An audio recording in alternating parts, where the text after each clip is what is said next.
சட்டசபையிலே மாண்புமிகு தமிழக முதலமைச்சருடைய அறிவுறுத்தலின்படி இந்து சமய அறநிலையத்துறை அமைச்சர் மாண்புமிகு சேகரபாபு அவருடைய வழிகாட்டுதலின்படி சட்டமன்றத்திலே ஒரு தீர்மானம் நிறைவேற்றப்பட்டது.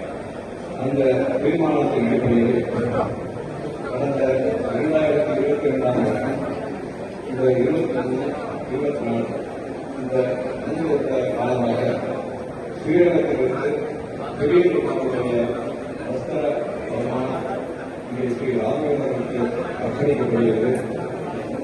இந்த சூழ்நிலையிலே இப்படிப்பட்ட ஒரு விழாவிற்கு ஏற்பாடு செய்து கொண்டிருக்கக்கூடிய ஆளுநர் அவர்களுக்கும் இந்த விழாவிற்கு மூல காரணமாக இருந்த எங்களுடைய தமிழக முதலமைச்சர் மாண்புமிகு ஸ்டாலின் அவர்களுக்கும் எங்களுடைய இந்து சமய அறநிலைய ஆட்சித்துறை அமைச்சர் திரு சேகர்பாபு அவர்களுக்கும் இந்த சமயத்திலே நாங்கள் நன்றி சொல்ல கடமைப்பட்டிருக்கிறோம். நாங்கள் அவருக்கு எங்களுடைய நன்றியை தெரிவித்துக் கொள்கிறோம்.